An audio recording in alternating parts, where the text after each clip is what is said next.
بسم اللہ الحمدللہ والصلاة والسلام علی رسول اللہ اما بعد۔ الملخص الفقہی میں جس باب کو پچھلے ہفتے ہم لوگوں نے پڑھا تھا وہ باب بیان صفت الوضو، وضو کی صفت، کیسے وضو کرتے ہیں، یہ بیان ہو چکا۔ اس کے بعد شیخ کہتے ہیں وضو کے صفت کے بیان اور جو دعا پڑھتے ہیں اس کے آخر میں اشہد ان لا الہ الا اللہ وحدہ لا شریک لہ واشہد ان محمدا عبدہ ورسولہ، یہ دعا۔ اس کے بعد کہتے ہیں والمناسبۃ فی الاتیان بہذا الذکر، کیا مناسبت ہے اس ذکر کو بیان کرنے کے بعد، وضو کے اس دعا کو بیان کرنے کے بعد، کہ جب وضو طہارت ہوتی ہے، ظاہری طہارت ہے، انسان چہرہ ہاتھ دھوتا ہے، مسح کرتا ہے اور پاؤں دھوتا ہے تو طہارت حاصل کرتا ہے، اور یہ بھی پتہ ہے جیسے گزر چکا کہ اس طہارت سے جو گناہ ہیں جو ہاتھوں نے کیا ہے، جو چہرے سے ہوا، آنکھ نے جو چیزیں دیکھی ہے اللہ کی نافرمانی کی چیزوں کے، یہ اللہ کی رحمت ہے۔ دیکھو نہیں تو انسان اگر کتنے اسباب ہیں گناہ کے، اللہ تعالیٰ چاہتا ہے کہ بندہ توبہ کرے اور گناہ اس کے معاف ہوں۔ دیکھو جب وضو کرتا ہے تو چہرے سے پانی نکلتا ہے، آنکھ سے جو گناہ اس نے کیا وہ چلا جاتا ہے، قطروں سے نکلتا ہے، صغیرہ گناہ یہ پہلے گزر چکا ہے، ہاتھوں سے جو ہاتھ سے جو اس نے گناہ کیا ہے اس کے پانی کے قطروں سے نکلتا ہے، پاؤں سے، تو یہ ایک طرح سے طہارت حاصل کرتا ہے وہ۔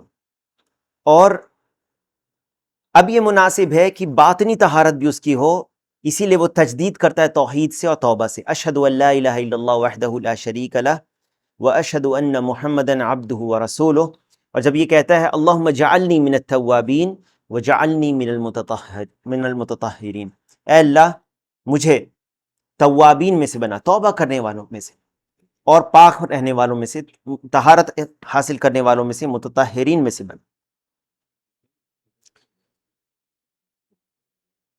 تب اب جا کر ظاہری اور باطنی جو اس کی صفائی ہو گئی، اب یہ صحیح ہے، اب یہ داخل ہو اللہ کے سامنے نماز پڑھ کے اور اللہ کے سامنے کھڑا ہو، اس سے مناجات کرے، کیونکہ نماز میں وہ مناجات کرتا ہے اپنے رب سے۔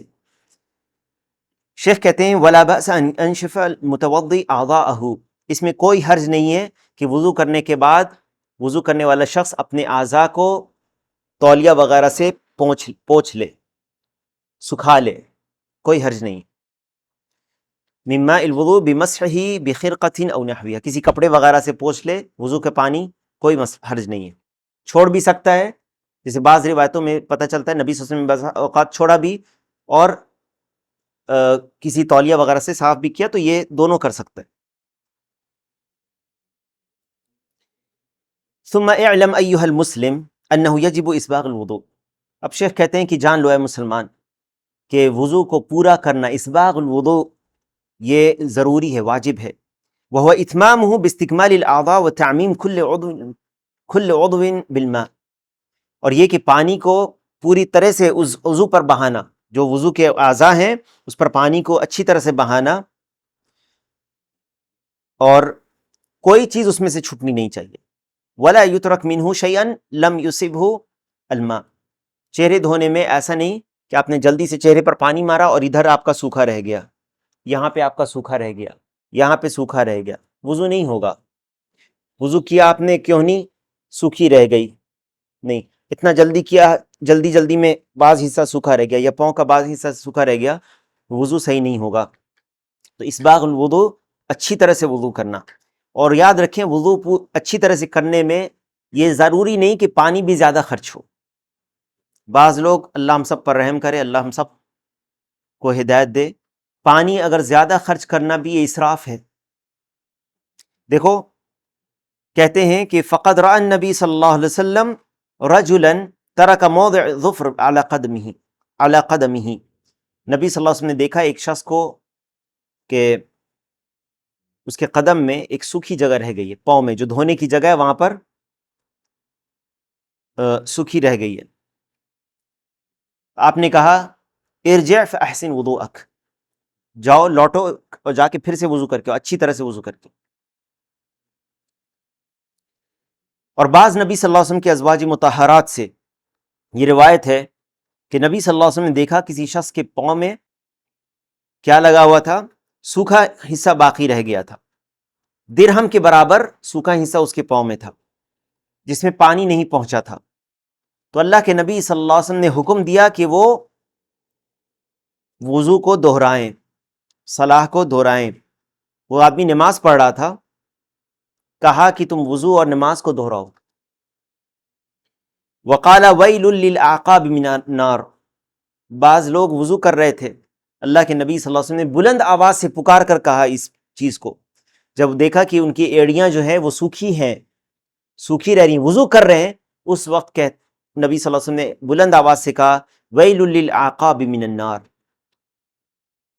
یعنی یہ جو ایڑیاں جو سوکھی رہ گئی ان کے لیے آگ ہے، یعنی کہ ایسی ویل ہے ان عقاب کے لیے جہنم کی آگ سے۔ وَذَلِكَ لِأَنَّهُ قَدْ يَحْصُلُ التَّسَاهُلْ فِي تَعَاهُدِهِمَا، کبھی ایسا ہو سکتا ہے کہ انسان لاپرواہ ہو سکتا ہے ان چیزوں سے، لاپرواہی سے چھوٹ جاتی ہے، جلدی جلدی میں کرنے سے چھوٹ جاتی ہے، تو پانی وہاں پر نہیں پہنچ سکتا یا نہیں پہنچتا، یا کوئی ایسی چیز رہتی ہے جب پانی پوری طرح سے وہاں پر نہیں پھیلا یا نہیں پہنچا، تو اس وجہ سے جہنم کی عذاب سے اس کو عذاب دیا جا سکتا ہے۔ ایڑی کے تعلق سے اللہ کے نبی صلی اللہ علیہ وسلم نے جب دیکھا بعض صحابہ کو تو یہ فرمایا، کسی کا ہاتھ اگر سوکھا رہ گیا کیوں نہیں، مثال کے طور پر یہی بات کہیں گے اس کے لیے، چہرہ چھپا رہ گیا، چہرہ رہ گیا سوکھا، یہی بات کہیں گے، ٹھیک ہے۔ اس کا یہ معنی نہیں کہ صرف ایڑی ہی کے لیے ہے، کسی کی ایڑی سوکھی رہے گی تو نہیں، بلکہ جسم کے ہر عضو میں پانی اچھی طرح بہنا چاہیے۔ وقال صلی اللہ علیہ وسلم فی الحدیث الذی رواہ ابو داود وغیرہ، اور نبی صلی اللہ علیہ وسلم نے کہا، حدیث ابو داود میں ہے، ابو داود وغیرہ میں ہے، انہ لا تتم صلاۃ احدکم حتی یسبغ الوضوء کما امرہ اللہ، کسی کی نماز اس وقت تک پوری نہیں ہوتی جب تک وہ پورا وضو نہیں کرے جیسے اللہ نے اس کو حکم دیا ہے۔ فیغسل وجہہ ویدیہ الی المرفقین، اپنے چہرے کو اور اپنے ہاتھوں کو مرفقین تک، یعنی مرفقین کس کو کہتے ہیں، کہنیوں تک دھوئے۔ ثم یمسح برأسہ ورجلیہ الی الکعبین، اور پھر اپنے سر کا مسح کرے اور پاؤں کو کعبین یعنی ٹخنوں تک دھو لے۔ پھر شیخ کہتے ہیں ثم اعلم ایہا المسلم انہ لیس معنی اسباغ الوضوء کثرۃ صب الماء، جان لو اے مسلمان کہ وضو کو اچھی طرح کرنے کا معنی یہ نہیں ہے کہ پورے بہت زیادہ پانی بہایا جائے، بلکہ اس کا معنی ہے کہ پورے وضو کو، جس پر وضو کا پانی جانا چاہیے، اس کو پوری طرح اچھی طرح سے پانی اس پر چلا جائے۔ اور پانی بہت زیادہ بہانا یہ اسراف میں سے جس سے منع کیا گیا ہے، بلکہ بسا اوقات ایسا ہو سکتا ہے کہ پانی خوب بہائے انسان وضو کرنے میں اور وضو بھی اس کا صحیح نہیں ہے، پانی کو بہت تیز کھول دیا اس نے اور وضو ایسے کر رہا ہے جیسے اس کا کچھ حصہ سوکھا رہ جائے، تو وضو نہیں ہوگا اس کا، گرچہ پانی بہت زیادہ بہا رہا ہے، تو یہ پانی کی بربادی ہے۔ ولا يتطهر الطهارة الواجبہ، جو واجب طہارت ہے وہ بھی نہیں حاصل کر رہا ہے۔ طہارت واجبہ کیا ہے؟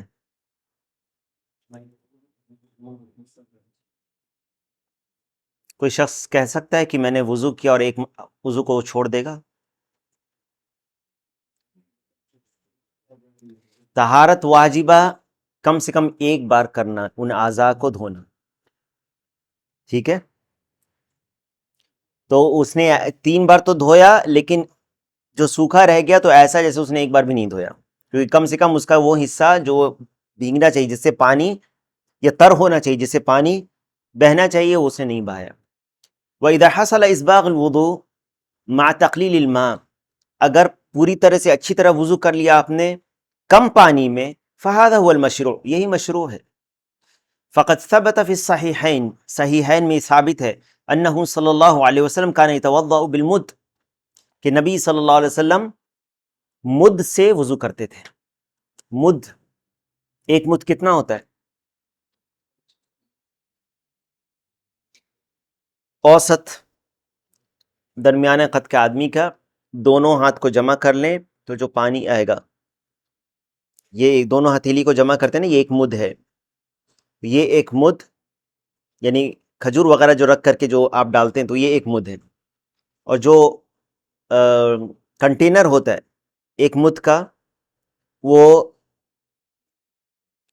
اس سے بھی چھوٹا ہوگا، یا اس کے اتنا ہوگا پانی، اس سے وضو کرنا، اس کے اتنا پانی، ہاں بہت کم ہے، کیونکہ 4 مد 1 سا کے برابر ہوتا ہے، 4 مد 1 سا کے برابر ہوتا ہے۔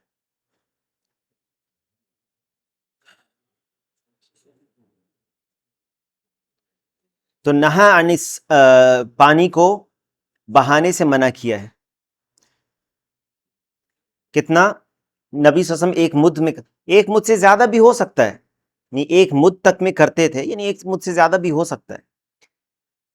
وَيَغْتَسِلُ بِالسَّاعِ إِلَى 5 أَمْدَادٍ، اور غسل کرتے تھے 1 سا سے،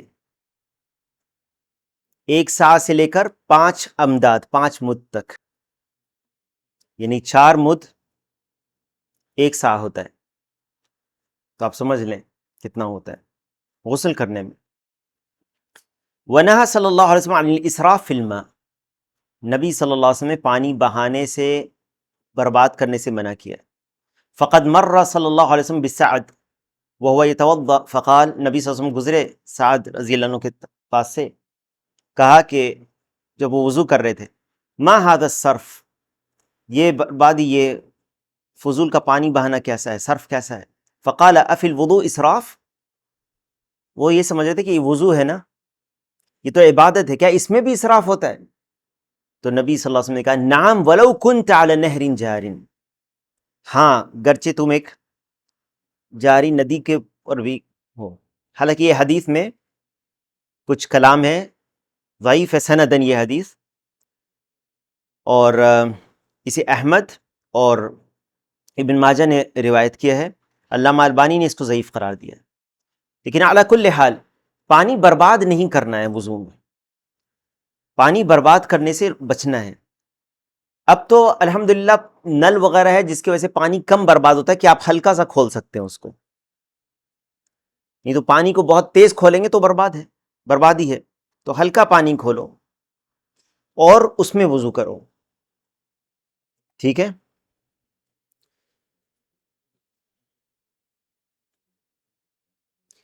یہ حدیث جب ضعیف ہے تو کیوں لائے ہیں یہاں پر؟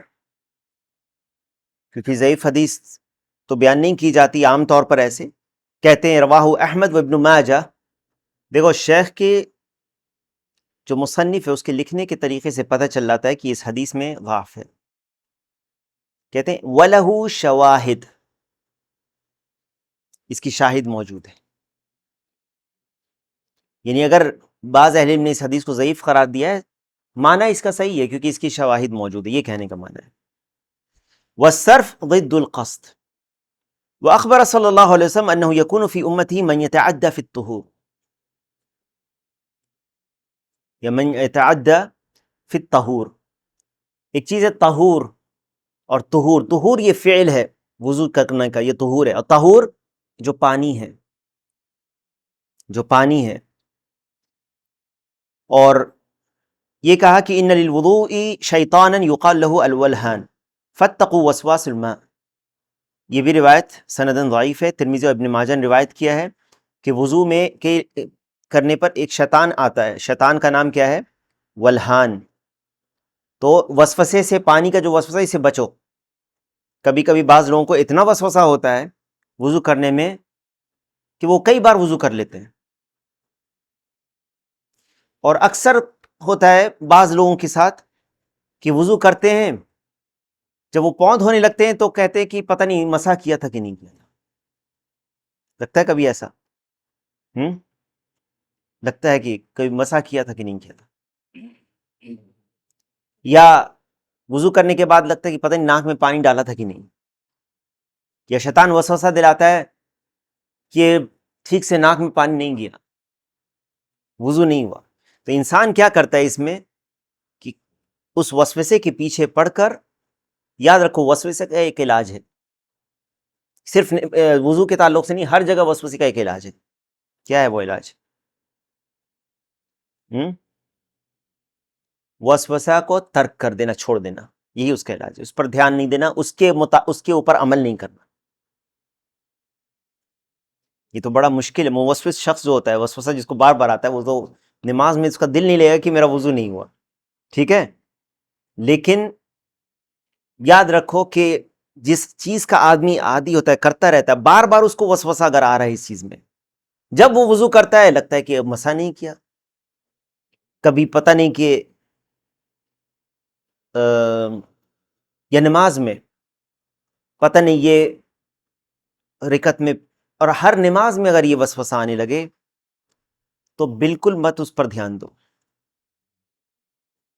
ہاں اگر ہمیشہ نہیں آتا ہے لیکن کبھی کبھی شک ہو گیا، تو سجدہ سہو ہے نماز میں. ٹھیک ہے، لیکن ایک شخص جو عادی ہے ہمیشہ تقریباً ہر وضو میں اور ہر نماز میں اس کو وسوسہ آتا ہے، پھر مت دھیان دو. شیطان کا یہ چال ہے، شیطان تمہارے اوپر اس عبادت کو مشکل کرنا چاہتا ہے، اور تم اس کی اطاعت کرو گے تو یہ عبادت مشکل ہو جائے گی تمہارے اوپر، اور پھر آخر کار تم اس کو چھوڑ سکتے ہو. اسی لیے وہیں پر اس کا سد باب کرو، راستہ بند کر دو. سمجھ میں آ رہی ہے بات؟ وسوسے کا علاج کیا ہے؟ وسوسے پہ دھیان نہیں دینا.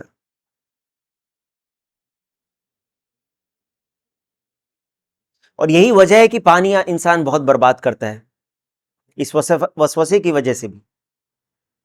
ٹھیک ہے،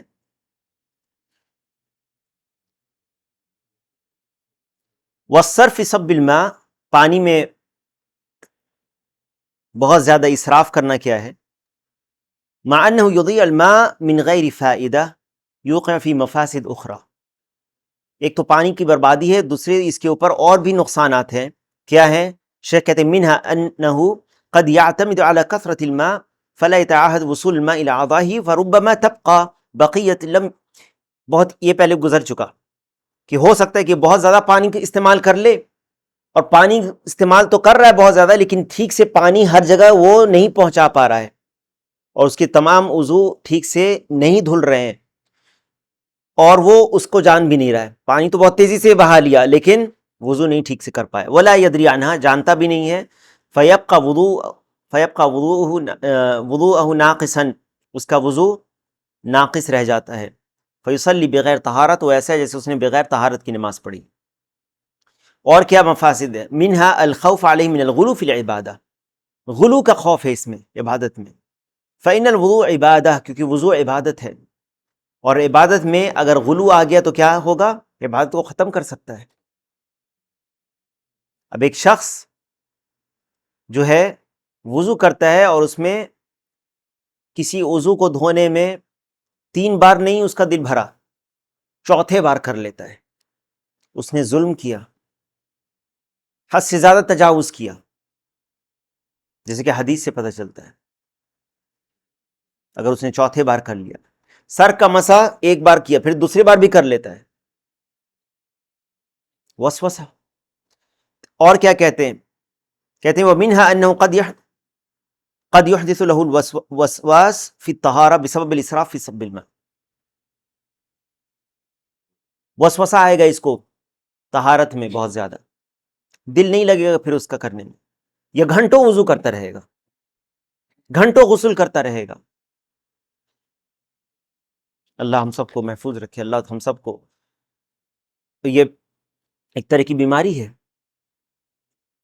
ٹھیک ہے، اور شیطان اس میں مدد کرتا ہے.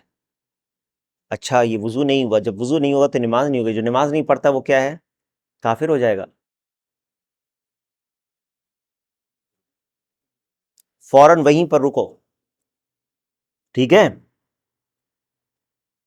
اور جس چیز کی عادت ہوتی ہے انسان کی وہ ترتیب بار کرتا ہے انسان. ایک مثال میں بتا دیتا ہوں. آپ گاڑی ڈرائیو کرتے ہیں اور آپ کلچ اور بریک کے بیچ میں اپنے پاؤں کو ہلاتے ہیں، کرتے ہیں کہ نہیں؟ کلچ اور بریک کے بیچ میں، ایکسلریٹر اور کلچ کے بیچ میں، ایکسلریٹر اور کلچ کے بیچ میں کرتے ہیں نا، بریک کے بیچ میں کرتے ہیں. اب آپ کسی سے پوچھیں، کوئی گاڑی چلا کے آئے، کیا تم نے کبھی دھیان دیا اس چیز پر؟ نہیں. عادی ہے وہ شخص اس چیز کا. اس کے ذہن میں بھی یہ بات نہیں آتی کہ وہ کیا کر رہا ہے، وہ کرتا ہے کہ نہیں، اس کو یاد نہیں رہتا اس چیز کو۔ اسی طرح وضو کا جو عادی ہو جاتا ہے، کیا؟ ہاں بالکل، وضو کا جو عادی ہو جاتا ہے، اب کوئی شخص وضو کرتا ہے دن بھر میں کم سے کم 5 مرتبہ یا اس سے زیادہ بھی کہہ لو، اگر کچھ نوافل اگر آدمی پڑھتا ہے تو اس کی ذہن میں یہ بات آتی، پھر شیطان جب آ کے اس کو وسوسہ دلاتا ہے کہ کیا تم نے جب پاؤں وہ دھو رہا ہے کیا تم نے مسح کیا کہ نہیں، کہ مسح کر لیا ہم نے۔ سمجھ رہے ہو؟